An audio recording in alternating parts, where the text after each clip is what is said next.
the old covenant. క్రొత్త నిబంధనకు పాత నిబంధనకి మధ్య ఉన్నటువంటి గొప్ప తేడా ఏంటంటే, So the Old Testament, God is a God of Israel people and Jewish people. పాత నిబంధనలో దేవుడు ఇశ్రాయేలులకు యూదులకు దేవుడై ఉన్నాడు. So God is working among that the only Jewish people. దేవుడు యూదుల ప్రజల మధ్య మాత్రమే క్రియలు చేస్తూ పని చేస్తూ ఉండేవాడు. So God is so concentrate on that particular people. ఆ ప్రత్యేకంగా ఏర్పరచబడినటువంటి ప్రజల మీదే దేవుడు తన యొక్క కనుదృష్టి ఉంచేవాడు. But the new covenant comes, Jesus is a savior of the whole world. క్రొత్త నిబంధనలోనికి వచ్చేటప్పటికి యేసుక్రీస్తు ప్రభు లోకమంతటికి రక్షకుడై ఉన్నాడు.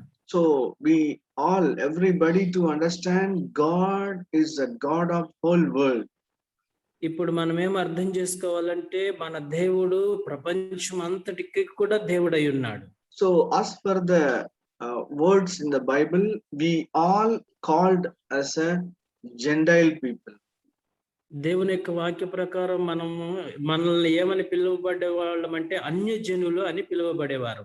So whenever you read that word Gentiles is considered as, and we need to much concentrate what exactly talking about a Gentile. అయితే అన్యజనులు అనే మాట ఎప్పుడైతే బైబిల్లో వచ్చిందో అది మనల్ని గురించే రాయబడిందని గుర్తుంచుకోండి. బైబిల్లో ఈ యొక్క అన్యజనుల విషయమై ఏమి మాట్లాడుతున్నారు అనేది గ్రహించాలి. Even another one category called Samaritan, that category also not accepted by Jews, but the new covenant comes that Samaritan people also accepted Jesus as a savior of whole world. ఇంకొక గ్రూప్ ప్రజలు ఉన్నారు. వాళ్ళు ఎవరంటే సమరయులు కూడా యూదులు అంగీకరించేటువంటి వారు కాదు. యేసుక్రీస్తు ప్రభు వారు వచ్చిన తర్వాత ఈ యొక్క సమరయులు కూడా యేసుక్రీస్తుని అంగీకరించిన వారుగా ఉన్నారు. So any Jewish people want to closely go to the Lord, they have so much of rules and regulation, but the Gentile about us, all the regulations fulfilled by Jesus himself. యూదులు దేవుని దగ్గరికి సేవ చేయడానికి వచ్చేటప్పుడు వాళ్ళు అనేకమైనటువంటి ఆజ్ఞలు పాటించవలసిన వారుగా ఉన్నారు.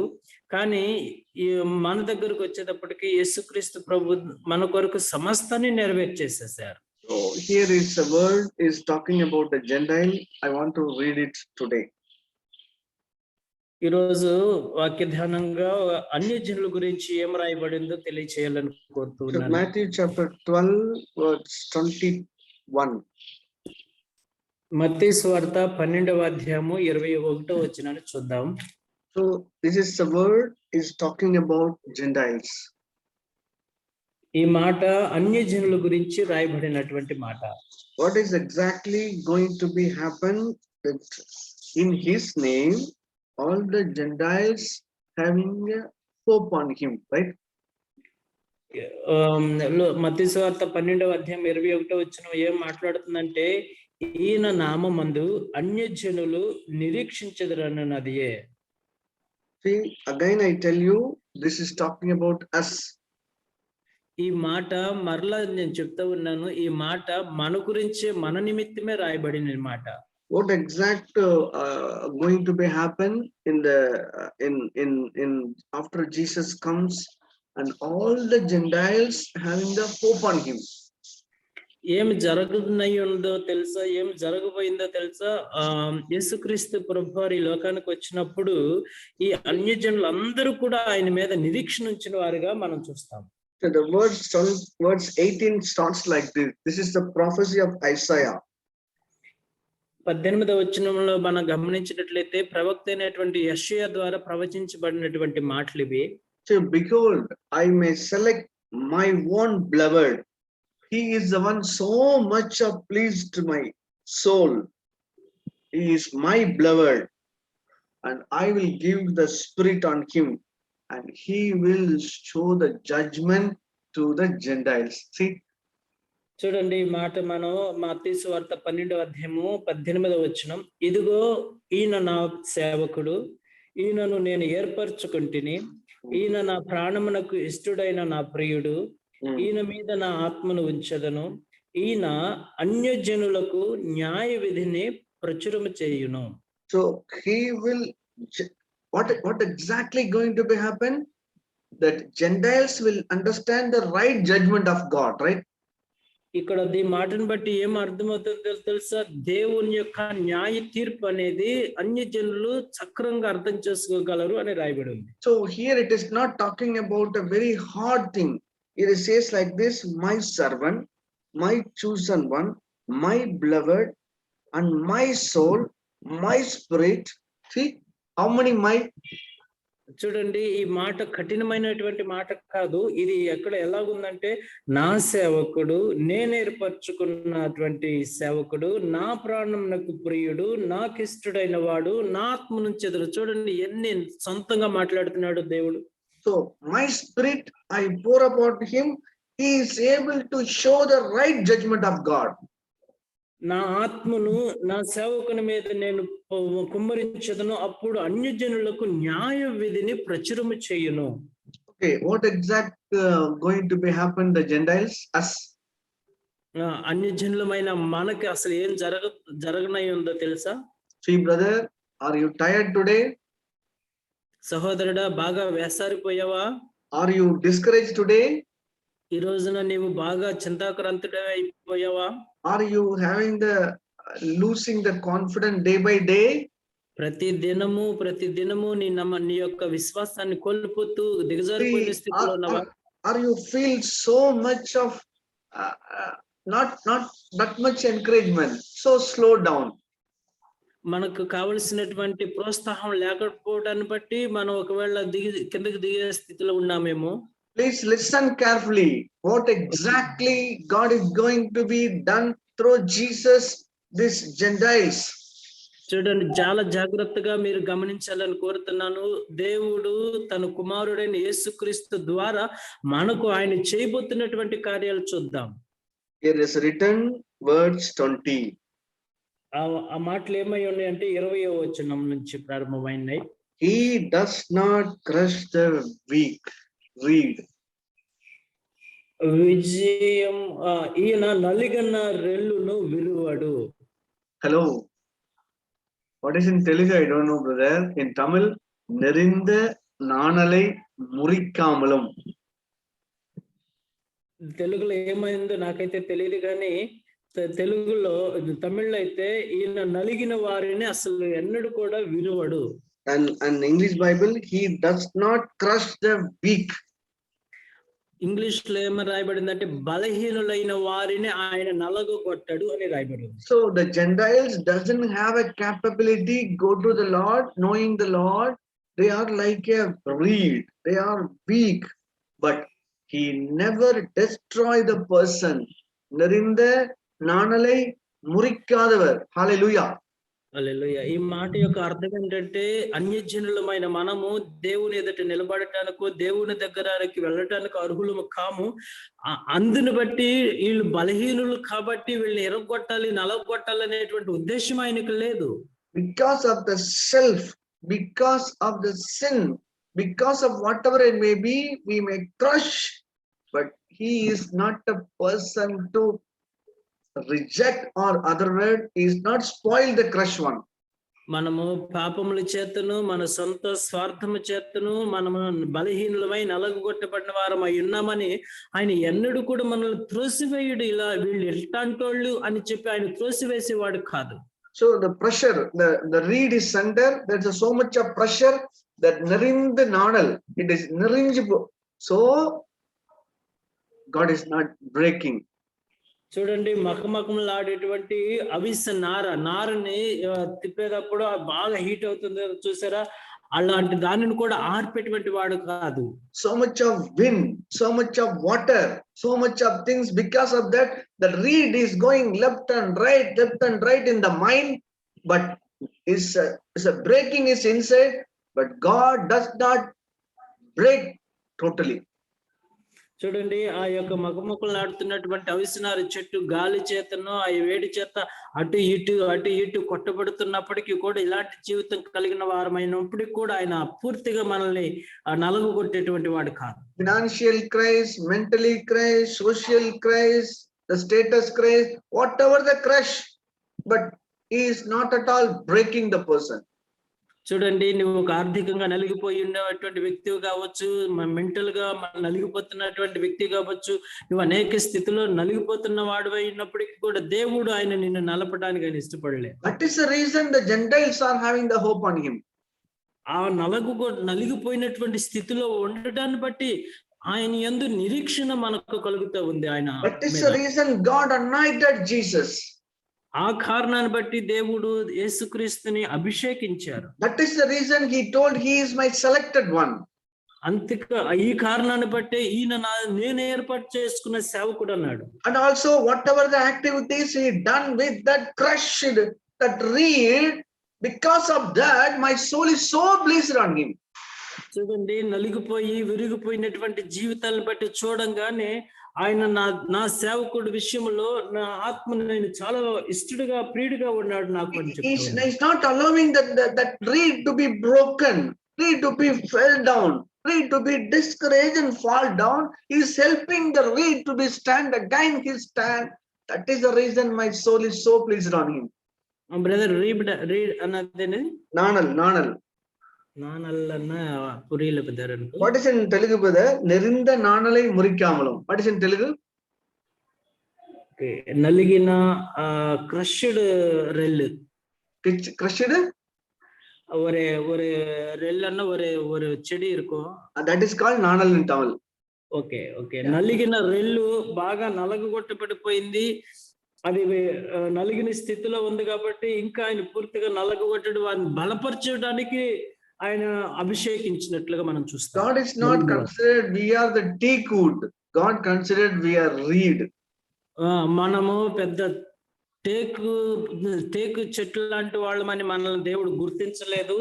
మనం ఒక నలిగిన రెల్లాగా మనల్ని పోల్చుకున్నాడు. Dear sister, God considered your weakness. God is not considered you are a strong person. God considered you are a weak reed. So he is not allow you to break.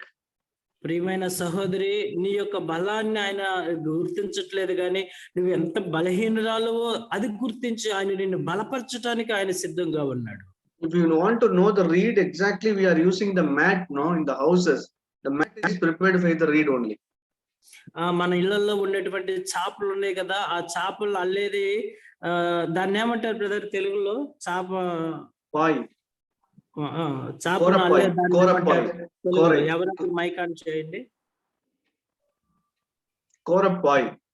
Okay brother, అది okay.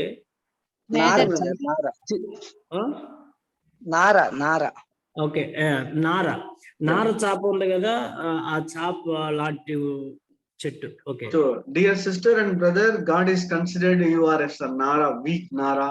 He will not allow you to break whatever the situation. ప్రియమైన సహోదరి సహోదరుడా, దేవుడు నిన్ను నన్ను ఈ యొక్క చాపకు ఉన్నటువంటి నార లాంటి వారం అని గుర్తించుకుని ఆయన మనల్ని ఎరగొట్టడానికి ఇష్టపడతలేదు. That is the reason all the Gentiles having the hope on him. ఆ కారణాన్ని బట్టి అన్ని జనులందరూ కూడా ఆయన మీద నిరీక్షణ కలిగి ఉన్న వారుగా మనం చూస్తున్నాం. And he is the second character. That is the reason, the second character. రెండవ గుణం ఏంటంటే ఆ కారణాన్ని బట్టి Mangi ఎరిగిరే త్రియై అణైకాములం ఇరుపార్.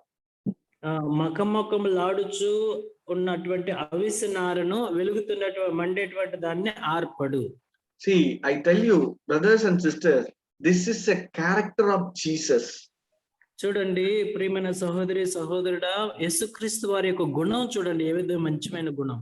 See, because of the wind power, the small light is going to be off. He just put the hand in the both side, and he is not allowed to that light lamp not to put off. He allowed. What a great thing! చూడండి, ఈ యొక్క వెలుగుచున్నటువంటి చిన్న దీపము ఆ ఒత్తి ఆ గాలికి ఆరిపోయే స్థితిలో ఉన్నప్పుడు యేసుక్రీస్తు ప్రభు 2 చేతులు తీసుకొచ్చి ఆ యొక్క మండుచున్నటువంటి ఆ ఒత్తిని ఆరిపోకుండా కాపాడేవాడిగా ఉన్నాడు. It is there, the monkey erigere tree is there, brother. It is there. Yes brother. ఇంక வேற டீப் மீனிங் இருக்கு இதுக்கு. இது புரியாத அளவுல இருக்கு. இது தெலுங்குல மட்டும் தீபம், ஆறிపోయే దీపం. What is in Telugu? What is in Telugu? ఒత్తి బ్రదర్, ఒత్తి. Okay. Now, what is the meaning in Telugu that word? మకమకలాడుచున్నటువంటి అవిసినార అంటే వెలుగుతూ ఉన్నటువంటి ఒక ఒత్తి లాంటిది అనమాట. దీపంలో ఒత్తి ఉంటుంది చూసారా, అది. Okay. Yeah. What is the exact meaning this word? That lamp going to be put off, no, immediately he take a stick and little bit the tree is coming up. Rise, shine. That is the work Jesus is doing. ఆ ఒత్తి, ఆ దీపంలో ఒత్తి ఆరిపోయే స్థితికి వచ్చేటప్పటికి మనం తిప్పుతాము, ఆ ఒత్తి పైకి లెగిసినప్పుడు ఆరిపోకుండా ఇంకా వెలుగు అని తిప్పుతాం చూసా. యేసుక్రీస్తు ప్రభువారు మనల్ని ఆ విధంగా బలపరిచి వెలిగించేవాడుగా ఉన్నాడు. Consider that Kartigai Agal Vilakku. Consider that there is a pot inside the oil. There is a one tree, sponge tree is there, and it is lighting. It is going to be lit on. Immediately he put the oil, pour out the oil, and little bit extra, and remove all the black spots. It is going to shine, right? చూడండి, ఆ యొక్క దీపాన్ని మనం గమనించినట్లయితే మామూలుగా పమ్మిదల్లో మనం గమనించినట్లయితే ఒక ఒత్తి పెడతారు, దాంట్లో నూనె పోస్తారు. ఆ ఒత్తి కాలిపోయి నల్లగా మారేటప్పుడు వెంటనే నూనె పోసి ఇంకా అది మండేటట్టుగా వెలిగించేటట్టుగా చూస్తాడు. యేసుక్రీస్తు ప్రభువారు కూడా మనకు చేసే పని అదిగా ఉంది. That is the judgment of Gentiles. That is the reason all the Gentiles in his name, everybody having the hope on him. మన యొక్క అన్యజనులమైనటువంటి మన స్థితి ఆరిపోయే స్థితిగాను, తర్వాత నలిగిపోయిన స్థితిలో ఉండగా ఆయన